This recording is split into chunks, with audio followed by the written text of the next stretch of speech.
Good morning, everyone. We're going to go ahead and get started. Welcome to Addressing Hunger and Poverty, a briefing on the urgent need for child tax credit expansion. My name is Peggy Raymond. I use she, her pronouns, and I am a policy counsel for healthcare and anti-poverty issues at the Leadership Conference on Civil and Human Rights.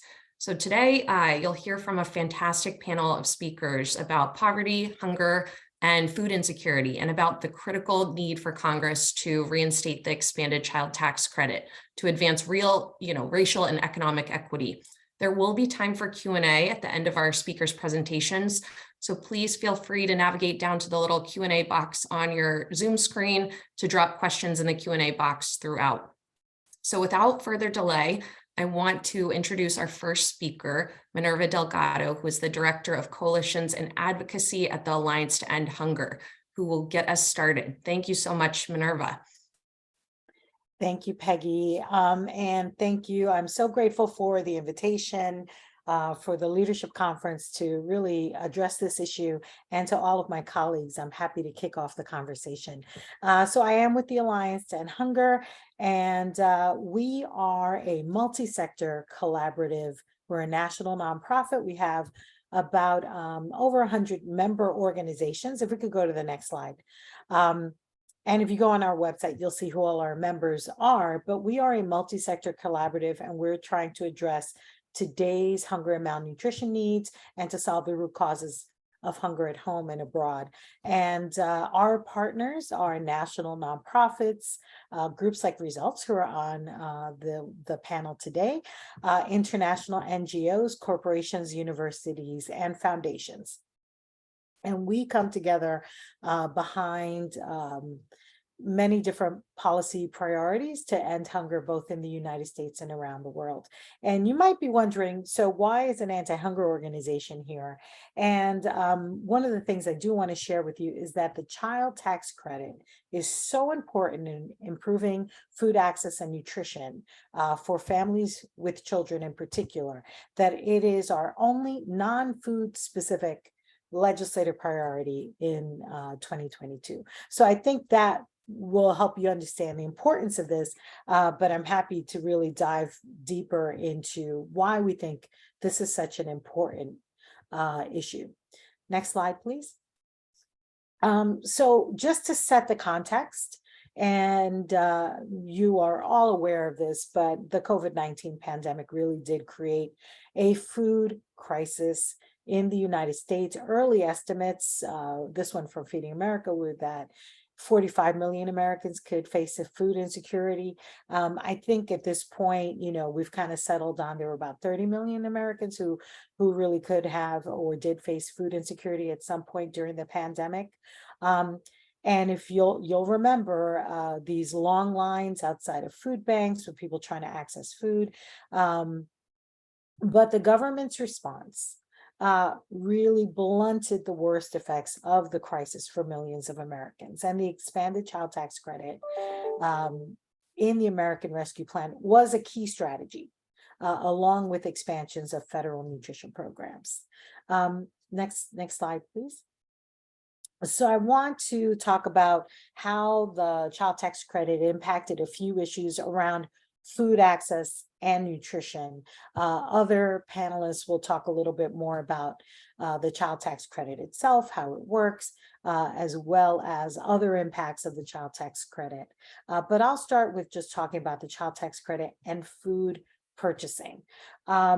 So the child tax credit definitely increased families' purchasing power, and it did that in two ways. Normally, families have to wait until the end of the year, beginning of tax season, to get their tax credits. However, the American Rescue Plan advanced those credits so that families could get them monthly, and any remaining, and the other half, since they started half of the year in 2021, and then the other half when they file their taxes in 2022. And so it really did increase purchasing power, particularly for food. So according to a report by the Urban Institute, about half of adults surveyed responded that they spent spending their tax credit money on food. And so we saw that for the monthly tax credit, that food was actually one of the key purchases that families were making. That same report found that other purchases included clothing, utilities, school supplies, and school books. Next slide, please. Food insufficiency. So you probably won't be familiar with this term, so I will explain that when the pandemic started, the census started doing a weekly survey of family, well-being, household well-being. So they were asking questions like, are you behind in rents? Are you able to purchase enough food? And so the food insufficiency question was whether respondents sometimes or often did not have enough food to eat in the prior week. So that's what we're measuring when we talk about food insufficiency. And a September 2022 Columbia study found that the monthly child tax credit payments caused a reduction in food insufficiency by 19% among families and children. A study that just came out last week by Children's Health Watch and Boston University found that ending the monthly child tax credit payments, which happened December 2021, were associated with a 25% increase in food insufficiency among households with children by July 2020. So we do know that as far as a family's ability to avoid hunger, the child tax credit is absolutely critical. Next slide. And then finally, child tax credit and nutrition. So it's not enough just to be able to purchase food. We do want to look at some components of what is the quality improvement in the meals that families are able to purchase. We do know that, especially throughout the pandemic, rising inflation, rising housing costs, the healthier food had got more expensive and is more expensive. And so we did find some positive results in this. And according to a Brookings report, 58% of respondents first use their funds to purchase more food for their families. And we did find lower income families were more likely to purchase more and better food, and Black and Hispanic families were more likely to purchase more and better food than white families, compared to white families. And so child tax credit eligible households, we found, were 1.3 times more likely to increase fruit consumption, 1.45 times more likely to increase meat and protein consumption, and 1.54 times more likely to increase to report an increased ability to afford balanced meals. So we definitely see that improving nutrition for these families. Next slide, please. This past September, the White House held a conference, the first ever very historic conference on hunger, nutrition, and health, the first one in over 50 years. And the strategy has committed the Biden White House administration to continuing progress in reducing food insecurity by pushing for Congress to permanently extend the credit. And so we are very excited about that. That is very good news. I think a part of the discussion today will be how do we actually make that happen? And so I look forward to the rest of the discussion. And I believe that's my last slide. Thank you so much. Thank you so much, Minerva, for that really helpful and informative background. I want to pass it off next to our next speaker, who is Clara Moore, one of Results experts on poverty. So Clara, please take it away. Good morning. Thank you so much for having me. It's really nice to have this opportunity. My name is Clara Moore. I'm an advocate with Results, and I'm part of a cohort called Experts on Poverty.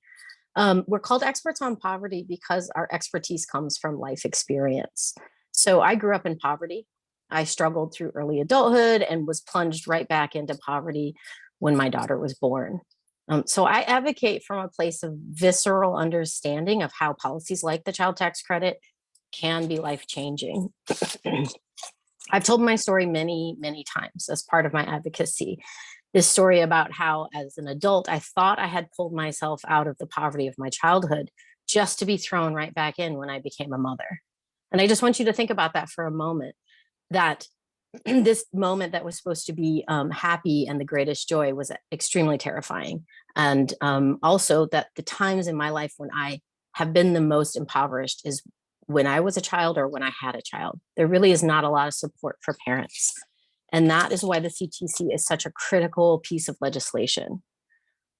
The CTC as it stands now is important, but the version that was included in the American Rescue Plan of 2021, the version that we need to make permanent, that version is imperative. Slide, sorry. One more. As you can see on this slide, these are the parts of the policy that make it so impactful, or how it was impactful for my family. The no minimum earnings requirement, this means that the credit is fully available to every family, no matter their ability to make an income. So this is incredibly important for parents, especially of small children, like I was, that can't afford childcare, that would allow you time to work. Monthly payments. The advanced payment option creates 12 months of relief, not just one time a year, for struggling families who struggle every single month. And the increased dollar amount. Now, this could almost go without saying, right? It's obvious that more money is more support, but I do want to add the context of COVID. Many of us are still struggling to right ourselves since the pandemic caused the bottom to drop out. This credit is one of the major lifelines for those impacted with long-term poverty. And this lifeline needs to be bigger and it needs to be sturdier. But beyond the facts like this about the CTC, I have a very human reason that I'm here and a reason I advocate. Slide. My daughter. 7 years ago, I became a parent. Becoming a parent should be a hopeful time, but for me, it came with some really harsh realities and barriers. I quickly realized that the poverty I thought I had evaded was actually lurking right around the corner. Soon I had no safety net and barely any income, and things stayed that way for years, just eking out an existence. Eventually, I took a leap. I went to grad school, and in January of 2020, I finished my master's of public policy. I really understand how important policies like this are to people like me, and so I wanted to be in the room to help write these sorts of policies. And as I entered the job market full of hope and excitement, the COVID crisis took over the country. What followed was one of the most darkest and scariest years of my life. What started as hope ground down to almost nothing. In 2021, as the world began to open back up, I considered maybe getting a part-time job, going back to restaurant work. I felt very desperate, but I knew that working like that would hinder my ability to find a full-time job in my field. I needed to put all of my energy into that. So the middle of the year, the news of the expanded CTC hit my life like New Year's, fireworks and confetti. Like I knew it would ease the pressure. I knew that, and that is exactly what it did. These monthly payments allowed me to commit time to finding a job in my field, a full-time job, and also be present as a parent. And that's exactly what happened. I secured a full-time job with benefits. I finally had that security that I've been dreaming of. But as much as this sounds like a happy ending, I know that poverty still lurks around the corner for me and my family. I know that like millions of American parents, I am one paycheck away from instability. There is no doubt that an expanded CTC would lengthen that buffer. So I'm here today as a representative of families like mine. Slide. Families that live on the brink. These parents who live under the shadow of poverty and experience incredible instability in 2020. But we know that policies like the CTC actually work for families like mine. We know that it pulled 3.6 million children out of poverty. We know that parents use these payments for basics, for food and housing, and to put distance between their families and that looming shadow of poverty. I care deeply about these policies because I know it works as it's designed to support families. And I want to leave you with this quote, slide. from a recent press release. Today's census data confirms that expanded child tax credit worked. It allowed the hard work of tens of millions of parents to pay off and helped them keep up with the cost of living. We should have never allowed this critical program to lapse, and we should not extend corporate tax breaks at the end of this year without also extending the expanded child tax credit. Thank you all for having me, and thank you all for your work. Thank you, Clara, so much for sharing your story. It's really powerful to hear from you and to hear those important insights. Passing it off next now to Lisa Malone, Senior Policy Fellow at the NAACP, to further discuss some of the racial and economic justice implications of the child tax credit. Thank you so much, Lisa. Thank you so much, Peggy, and thank you for the Leadership Conference for allowing me to bring remarks today on this very important topic.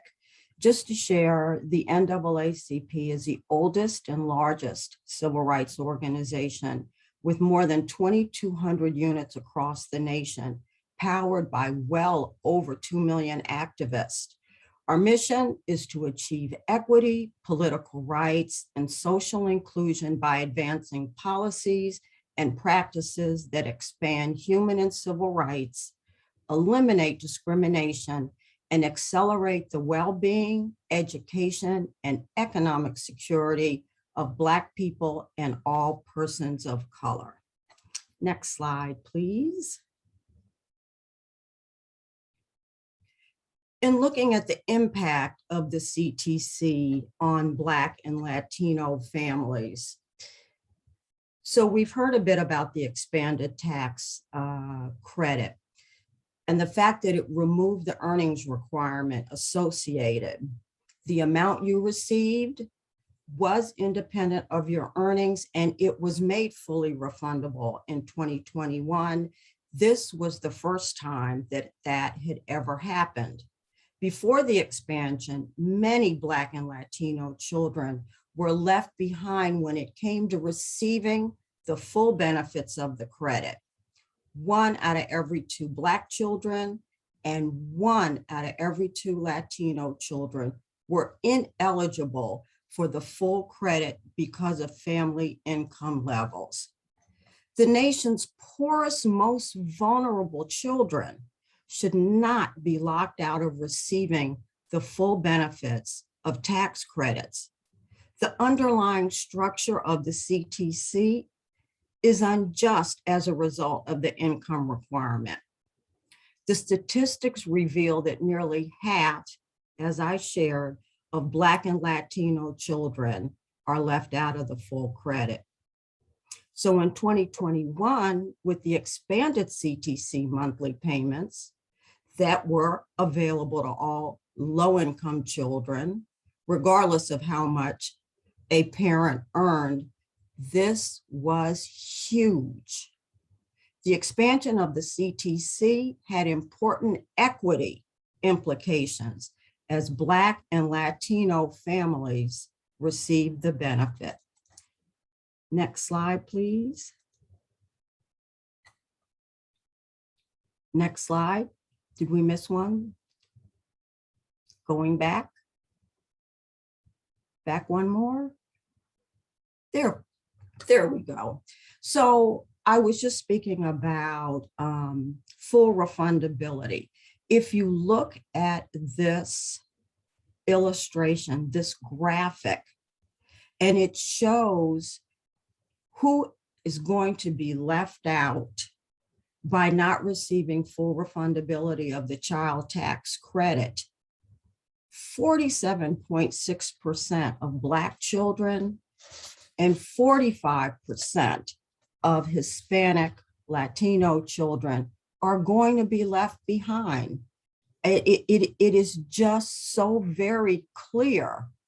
Making the credit fully refundable would reach these children. This is key to allowing the enhanced CTC to move the needle on the stubbornly high rates of child poverty in the United States. You know, it's interesting. One must wonder how the richest country in the world can have poverty rates this high. Next slide, please. Once again, looking at a graph of Black and Hispanic children and the sharp drop in poverty as a result of the expanded child tax credit. Just looking across here, looking at the rate in 2019, for example, for Black children, that was 20.4%, 16.9% in 2020, and it dropped by 50% in 2021 to 8.1%, and the same for Latino children at 20.3% and 14.7% and 8.4%. It made a major impactful difference. Next slide, please. So Minerva shared a bit about the benefits of the CTC.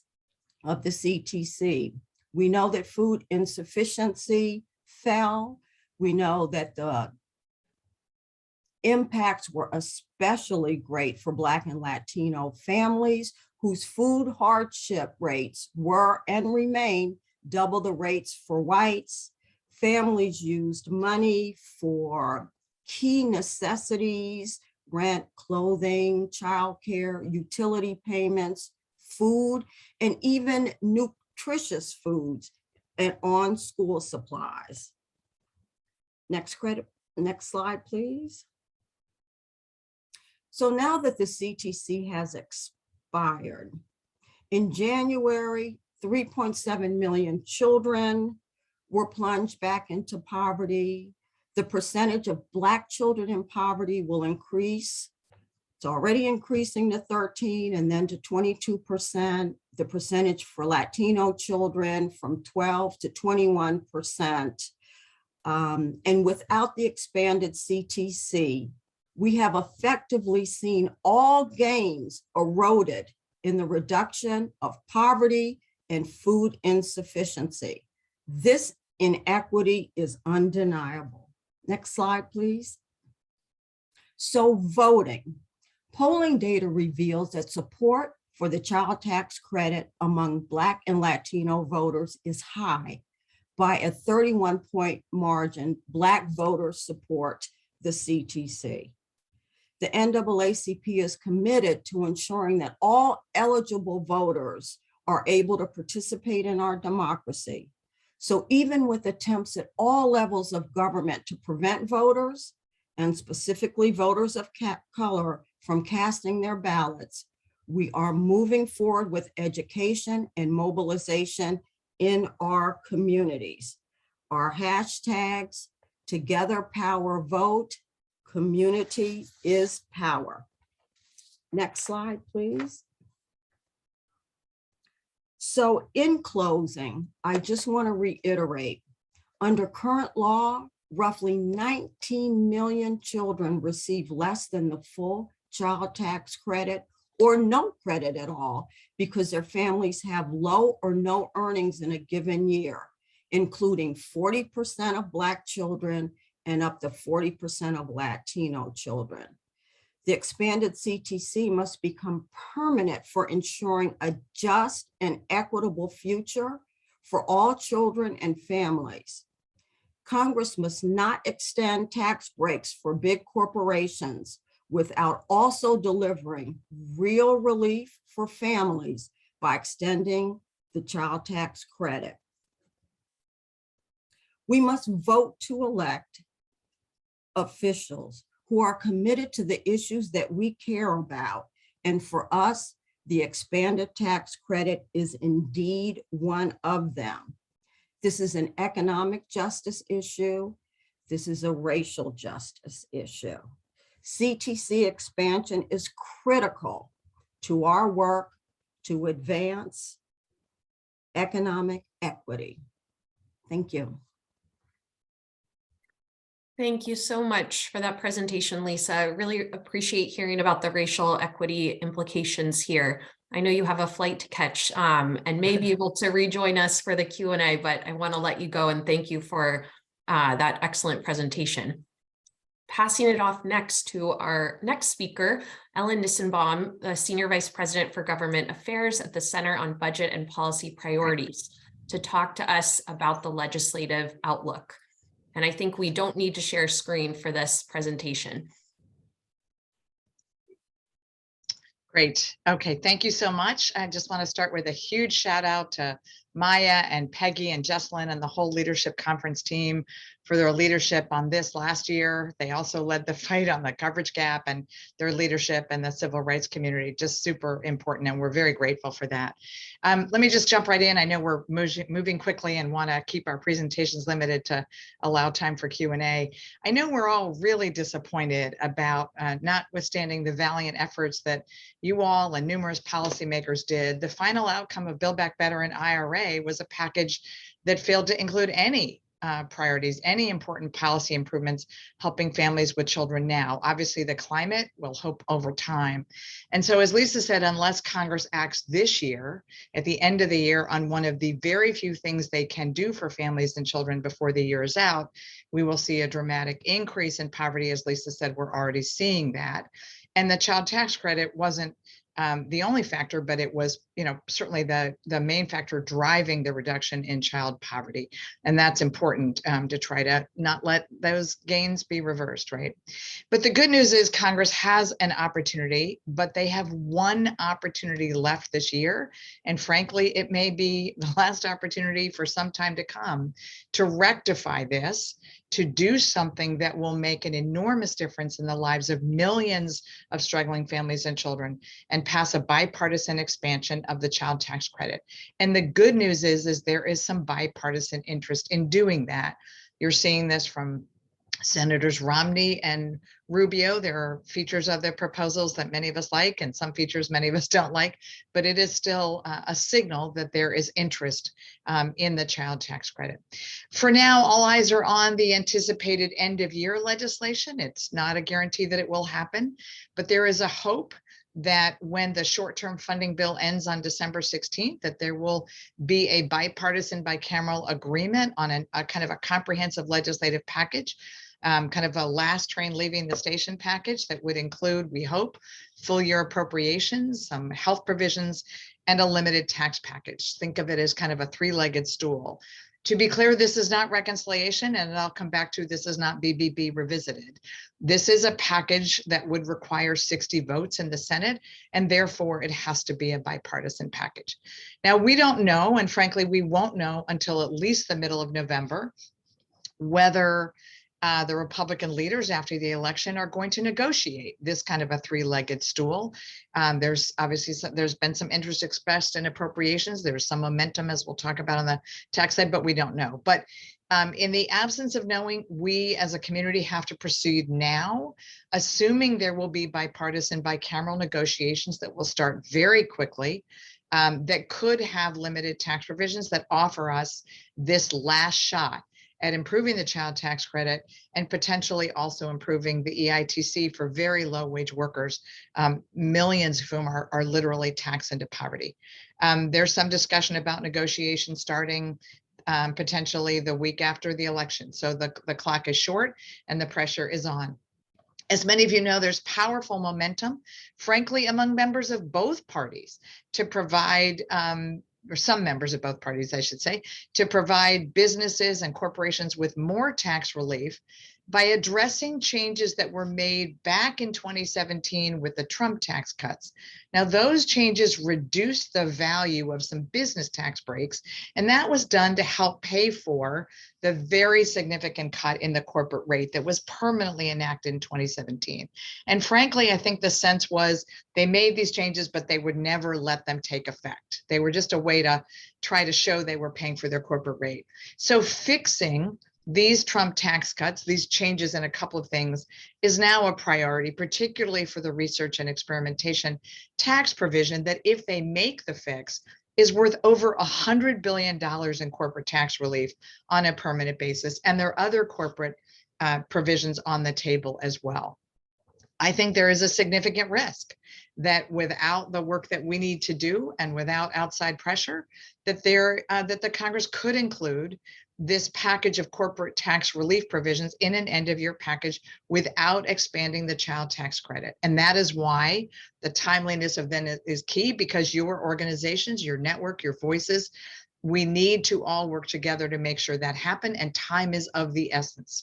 Remember that in 2015, for those of you that were around, there was a set of annual business provisions that came up to be extended every year. And at some point, people said, you know what, it doesn't make sense to do it year at a time. Let's take all those extenders and make them permanent. And they are worth an enormous amount of money.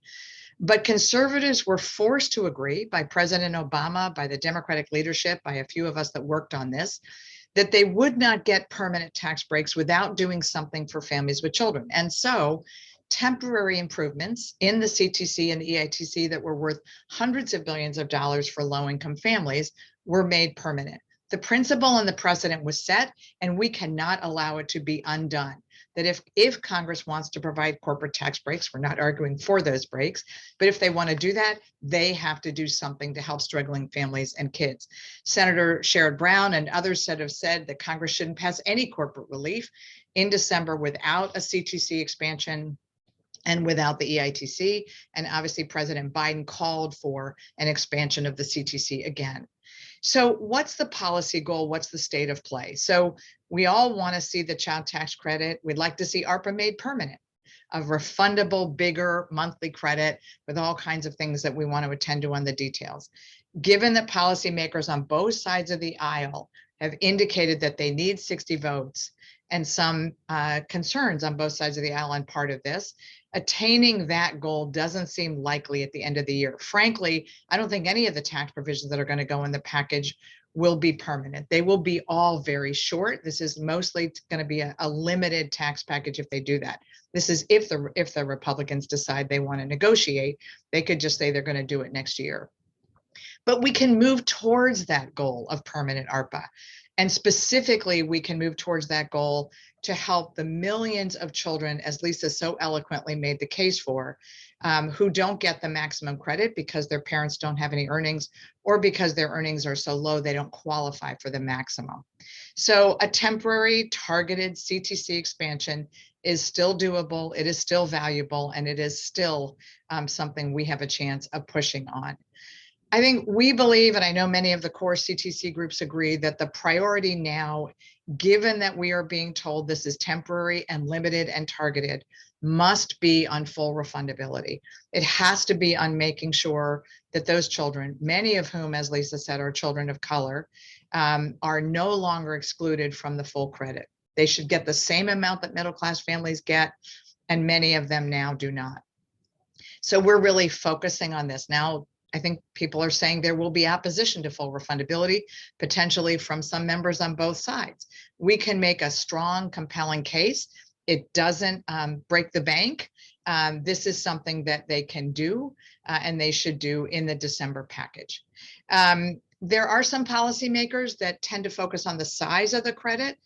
The Trump tax cut in 2017 increased it, that is expired, but it also took the income limit up to $400,000.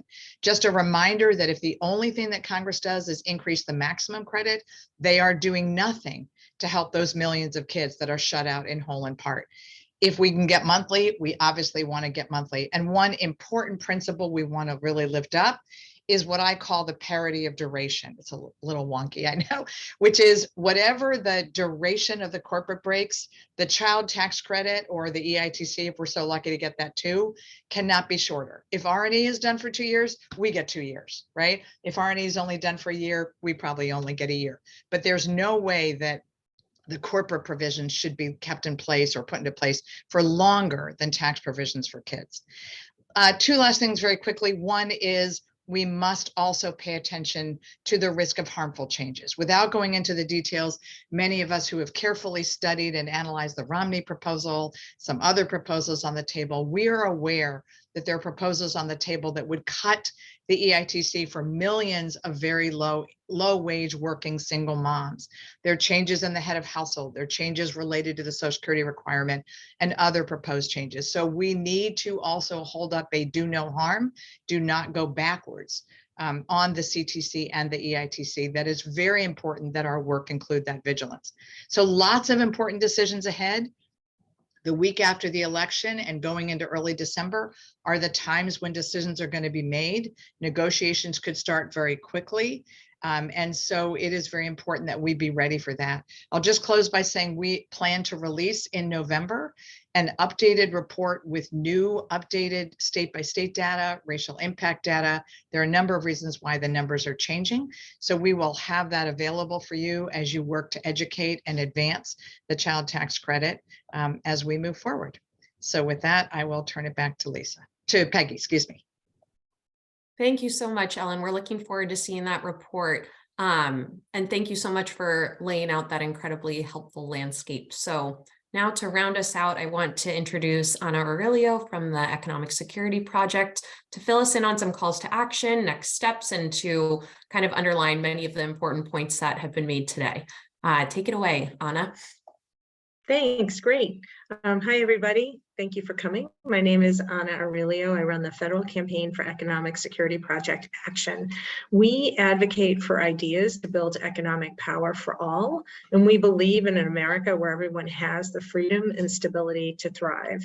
And if all of the previous speakers haven't convinced you yet how important it is to extend the child tax credit and the expanded earned income tax credit, I'm going to present some polling that shows that not only were these policies transformative to people around the country, including folks on this call, including Clara, but they're also wildly popular. So next slide.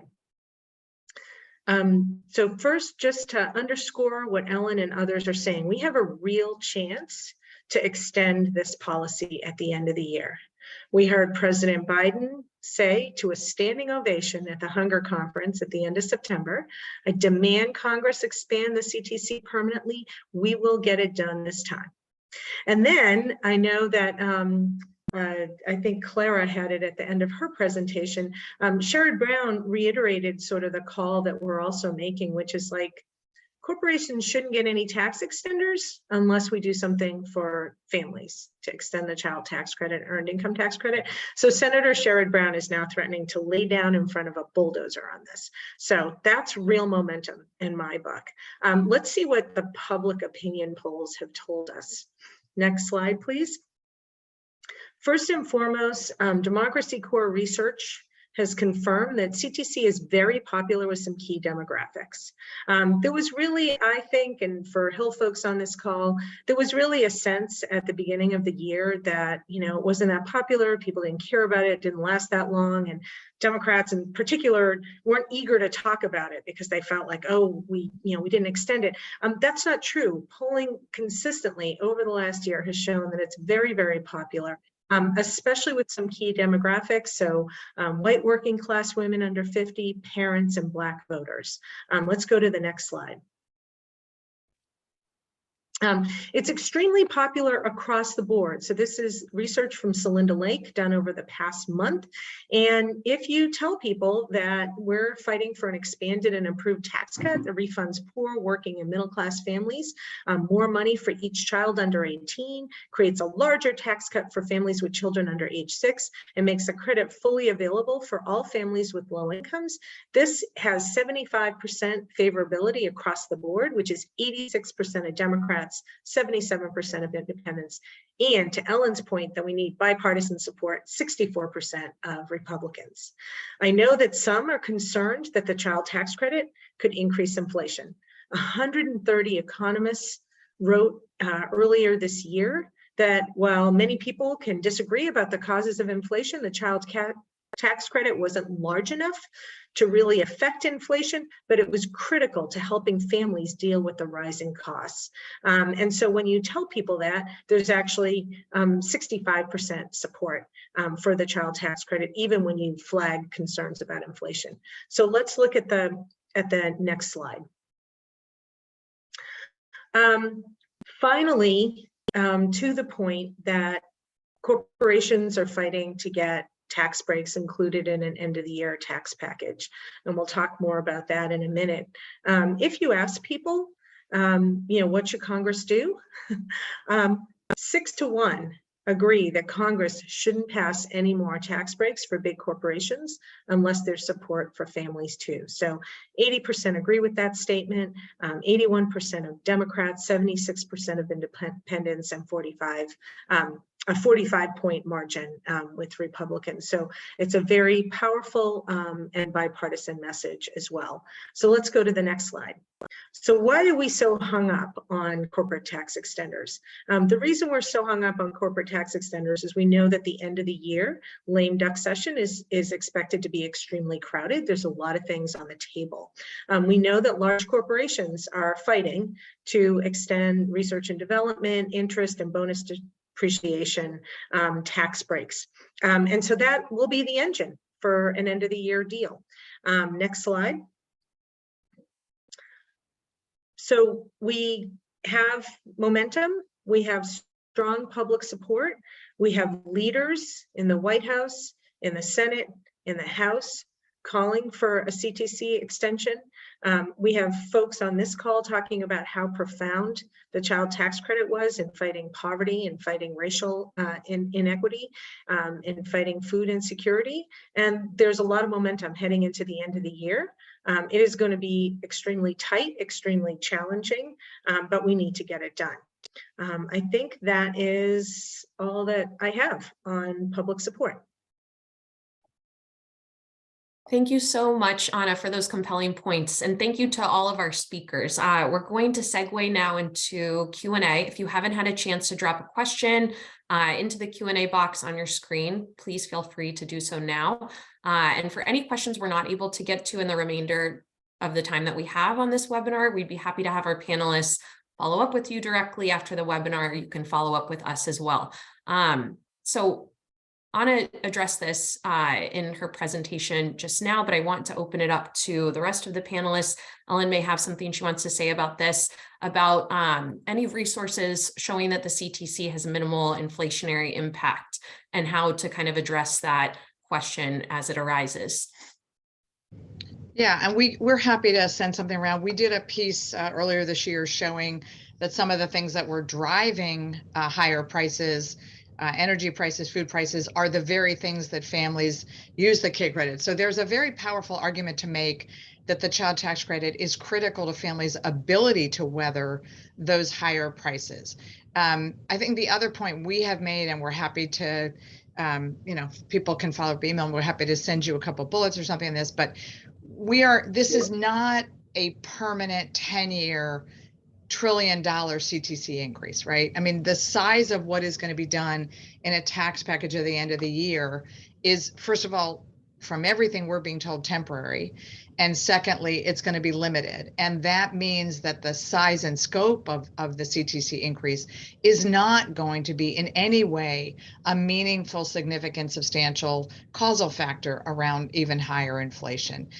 This is just, given the size of the economy and GDP and where we are, an increase in the child tax credit is not something that people need to worry about as driving up inflation. We give families more money, they're going to spend that money. So obviously that's clear, but I think we can say that there's no evidence and that the size of this is just too small to be an inflationary factor. But we should underscore how incredible this is and show me one other thing that Congress could do, frankly, that would help families weather the higher higher prices due to inflation now. Thanks, Ellen. And I can see that Anna dropped the link to the Economic Security Project's letter from 130 plus economists in response to that question as well. So thanks for that, Anna. Moving on to another question that was submitted. For organizations working on appropriations, what funding should we push for in the coming budget cycle that would best support the neediest families? I love that question. Thank you so much for asking that. Obviously, that's not really the focus of this crew, so I want to be clear, I'm just speaking for the center, but I just wanted to give you two examples. There's a huge amount of focus. Many of you on the call have been working on this hard, and huge shout out to the National Low Income Housing Coalition and the Alliance for Homelessness. But while there's been a lot of talk about building more housing and the need to increase housing supply, we are still desperately worried about the crisis in affordability in housing. Building more housing does not mean people can afford it. And we have a severe crisis. We had a crisis before COVID and the recession. We still have a crisis in millions of low-income families that don't have access to safe and affordable housing. So one of the single most important things is to make sure that the appropriators provide the increase that the president has asked for in vouchers that help address homelessness, that provide stable and safe housing for families, as well as resources to address homelessness. So the housing thing is very important. There's a lot of focus on childcare. We really need to see more resources going into childcare, especially for low and moderate income families that really, childcare is a crisis for millions of families across the country. So those are two examples. There's many more. There's the low-income housing, low-income energy assistance, LIHEAP particularly, is seeing real challenges now because of the higher energy prices.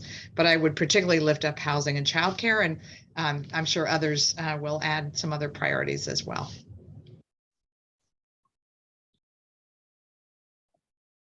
Thanks, Ellen. That is helpful. Another question that we have in the chat are, what are some of the biggest barriers that we see that keeps families from claiming the child tax credit, and how can we address these barriers to help families to take advantage of this? Clara, I'm wondering if you have any thoughts on this based on your kind of personal experience that you want to address. So I'm sorry, the biggest barriers to claiming the child tax credit? Right, exactly. And how I mean, can I we think address some of those barriers? I think as we talked about, the full refundability or the availability for everyone is really important. And also, I think there's a huge education issue. I think there's a huge issue of people not understanding what it is and how they can access it and how it can help. I know a lot of low-income people who don't do their taxes because they don't think that there's enough that they will get anything or anything like that. So I think that that's a really important part, is an education piece of helping people understand how they can access it. Absolutely. Thanks for that, Clara. Does any of our other panelists have anything they want to add to that? I mean, Anna, do you want to mention, or you may be more up on this than I am, that really important to make sure folks know about the sorry, also because I'm choking, I should take it, the IRS letter, because I think one of our big challenges is millions of families are not aware that they were eligible for the credit. This also happened on the EITC expansion. But Anna, you probably know more about the IRS letter than I do.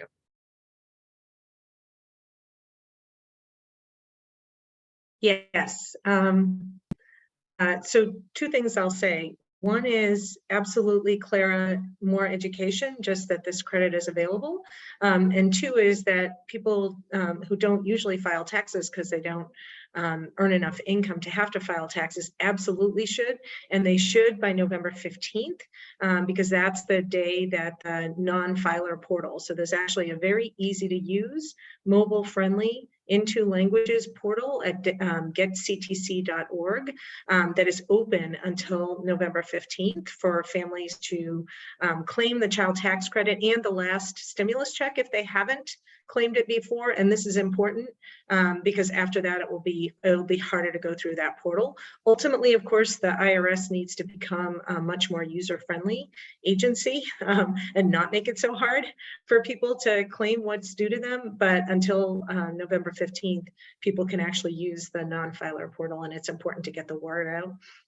We've also found that state agencies, state benefit agencies that put out the word, because they're trusted messengers, are often really effective at helping people understand that they can still claim these credits. Thank you, Anna. And you just touched a little bit on this, but I'm wondering if any of our speakers, a question that came in, do any of our speakers have advice for state level child tax credit efforts? I mean, I can jump in. Oh, sorry. You go ahead and I can jump in quickly. So we've seen over the last year, thanks to the real success of the federal child tax credit that many states are now looking at child tax credits. And one thing that we are seeing, and we're working with groups in some states, including in DC, is to fill in the gaps that the federal credit doesn't reach. So for example, one important change that needs to be made in the underlying tax credit is we need to go back to allowing immigrant children to be able to be eligible for the credit. They were eligible before 2017, and then the Trump tax law actually kicked them out. So some states are now doing that. They're creating their own state child tax credits and expanding eligibility to immigrant children. So we definitely urge folks that are doing state level work to look at that. And we definitely urge people to implement child tax credits that don't have an earnings requirement so we can reach the children that most need the credit. Ellen, I was did going you to say want that I was going to add that you know, we worked on the ITC since the 80s. We helped us, you know, do the refundable kid credit in the early 2000s. But I will say the work at the state level has been brilliant, strategic, and often comes back to remind us that sometimes the state work leads the path or creates a path and creates some momentum for improvements at the federal level. The federal government likes to think it makes changes and the states follow. But in the space of the credits, our state priorities project network, the ESP work, so many other people's work has really created a space where far more important expansions and improvements have been done at the state level that we hope then creates more momentum at the federal level. So what we do at the state level can also redound to the benefit at the federal level as well. Thank you, Ellen. Minerva, I wanted to ask you, you had talked a little bit in your presentation about the Alliance's coalition of multi-sector partners. What do you or any of our other panelists think that advocates and organizations who are involved in child tax credit work, what can we do to get partners involved on this issue who may not have worked on this issue before? Kind of what are the hooks here? So for the Alliance to End Hunger, as I mentioned, it's one of our non-food related priorities, and Results has been a strong partner in this. They're a member of the Alliance to End Hunger and have really raised this up as an important issue for our group, which is primarily anti-hunger or hunger-related organizations to focus on. So we're going to keep pushing this within the anti-hunger sector. It's a very strong organized sector, has a very important voice, but not everyone is as aware of the importance of these tax credits and how they do sort of connect to food security. So I know on our end, we'll keep pushing that, and we'll keep working with anti-hunger organizations to make sure that they understand and that they can get engaged in this fight. So that's sort of where we're going with it. Peggy, could I just add to that very excellent comment from Minerva? You know, I know many of us are separately also working on things like improving Medicaid on postpartum and for children. So setting aside the health space for a second, I think this is one of those moments where it's important to come back and remind ourselves that some of our most important, in fact, probably all of our most important gains, if you think about the last years, and certainly in my 40 years at the center, is about structure. Right? We can live to fight another day to get another increase in a benefit. We can live to fight another day, as we did after the contract with America, to undo a benefit cut. But you rarely in life have a moment and an opportunity to change the structure of a program in a way that will have very big benefits and all kinds of you know, things that flow from that. This is that moment. This is the moment to say, yeah, I mean, whatever we get in approach, we get in approach for kids. That's great, right? But there aren't any other that I'm aware of significant any other opportunities to expand entitlements for kids at the end of the year. Certainly nothing like this. So for people that aren't in, you know, breathing and sleeping and eating the CTC the way many of us are, think about it this way. We had 2 years and did very little, if anything, for children with families. That's the way it ended up, right? And there are some things that can get done at the end of the year that will be helpful, but the limit of what is going to get done at the end of the year is quite significant. And from a perspective of resetting the kid credit and thinking about a change that permeates the lives of millions, a change that is sustainable, that we will come back and build on. It is about this structural moment to say we are no longer as a country willing to allow a credit that leaves out our poorest kids and our low-income kids because their parents are not able to work or find a job, or their parents have jobs with low wages. This is that moment to make that structural change. And I think that is a way to help others that aren't in the weeds think about what an incredible opportunity we have right now, and what an unbelievable tragedy, if not to use different languages, and a missed opportunity if we don't make this structural change in the credit right now and go back to a fully refundable credit.